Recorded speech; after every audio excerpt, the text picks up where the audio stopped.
जेव्हा वादळ येतं तेव्हा झाडे हलतात, जेव्हा वादळ येतं तेव्हा झाडे हलतात, पण जेव्हा विचारांचं वादळ येतं तेव्हा समाज बदलतो, जेव्हा विचारांचं वादळ येतं तेव्हा समाज बदलतो. एक माणूस उभा राहिला आणि हजारो वर्षांची अंधेरी रात्र संपली. एक माणूस उभा राहिला आणि हजारो वर्षांची अंधेरी रात्र संपली.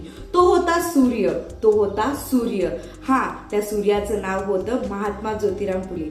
माननीय प्रमुख पाहुणे, आदरणीय परीक्षक आणि ऑनलाईन माध्यमातून मला ऐकणाऱ्या व बघणाऱ्या सर्व मान्यवरांचं मनापासून नमस्कार. मी Neelam Rajendra Chougule, DY. Patil college of engineering आणि टेक्नॉलॉजी येथील फर्स्ट इयरची विद्यार्थिनी. मी आज आपल्यासमोर एक विषय मांडणार आहे जो फक्त एका व्यक्तीचा इतिहास नाही, तर तो आहे महाराष्ट्राच्या जागृतीचा इतिहास, तो आहे महाराष्ट्राच्या जागृतीचा इतिहास, तो आहे माणुसकीच्या विजयाचा इतिहास, तो आहे माणुसकीच्या विजयाचा इतिहास. आणि विषय आहे पुरोगामी महाराष्ट्र घडवण्यात महात्मा फुले यांचे योगदान. मित्रांनो, 2 मिनिटं आपले डोळे मिटा आणि त्या काळाची कल्पना करा. ज्या काळात मुलींना शिकू देत नव्हते, ज्या काळात गोरगरीब बोलू शकत नव्हता, ज्या काळात जातपात विचारल्याशिवाय माणसाची किंमत ठरत नव्हती, अंधश्रद्धेने माणसाची बुद्धी कैद केली होती. आणि त्या अंधारातच एक दिवा पेटला. आणि तो फक्त दिवा नव्हता, तर तो होता क्रांतीची ज्योत, ज्वालामुखी. आणि हो, त्यांचं नाव होतं महात्मा ज्योतिराव फुले.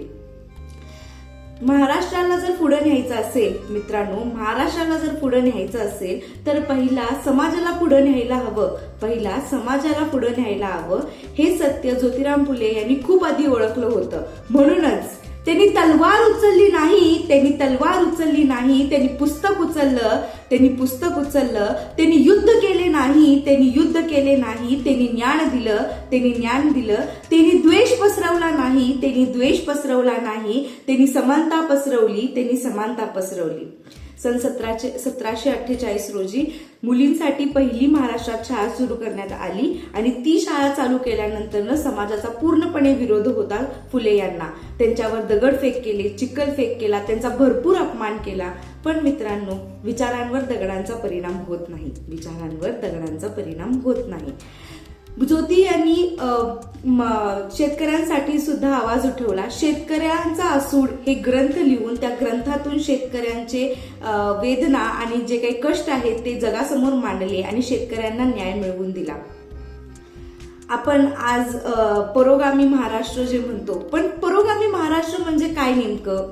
मोठे रस्ते नाही, मोठ्या इमारती नाही, मोठे मोबाईल फोन नाही. पुरोगामी महाराष्ट्र म्हणजे तो महाराष्ट्र जिथं मुली सुरक्षित आहेत, जिथं गोरगरीब बोलू शकतो, जिथं माणुसकी ही जातपातपेक्षा मोठी आहे आणि जिथं शेतकरी सन्मानाने राहू शकतो. आज आपण AI बद्दल बोलतो, AIचा वापर करतो, 5G वापरतो, डिजिटल इंडिया म्हणतो, पण तरी देखील जर आपल्या मनात जात असेल, आपल्या विचारांत भेदभाव असेल, तर आपण खरंच आधुनिक आहोत का? नाही, आपण आधुनिक नाही आहोत. आजही फुले जिवंत आहेत मित्रांनो, प्रत्येक त्या मुलीत जी आज शिकत आहे, प्रत्येक त्या शेतकरी जो आपल्या सन्मानासाठी लढत आहे, प्रत्येक त्या तरुणात जो अन्याय विरोधात लढत आहे, म्हणूनच मला आज अभिमानाने म्हणावंसे वाटते, सूर्य मावळला तरी प्रकाश राहतो, महापुरुष जातात पण विचार राहतात. फुले गेले नाहीत, ते अजूनही महाराष्ट्राच्या प्रत्येक कोपऱ्यात जिवंत आहेत. महाराष्ट्राच्या प्रत्येक कोपऱ्यात जिवंत आहेत. आणि मी आज जाता एवढंच सांगेन, ज्याने अंधार फोडला, ज्याने समाज घडविला आणि ज्याने महाराष्ट्राला पुरोगामी महाराष्ट्र बनवलं, अशा महापुरुषाला माझा कोटी कोटी प्रणाम. धन्यवाद. जय हिंद, जय भारत. प्रेक्षक हो, तुम्हाला आमच्या स्पर्धकाचा व्हिडिओ नक्कीच आवडला असेल. आता या स्पर्धकाला जिंकवून देण्यासाठी तुम्ही सुद्धा मदत करू शकता. या स्पर्धकाचा व्हिडिओ लाईक करून, तसेच स्पर्धकाला प्रेरित करण्यासाठी त्या व्हिडिओवर कमेंट करून, आणि हो, जास्तीत जास्त लोकांपर्यंत हा व्हिडिओ शेअर करून, आणि हो, हा व्हिडिओ शेवटपर्यंत पाहिल्याबद्दल आपल्या सर्वांचे मनपूर्वक आभार.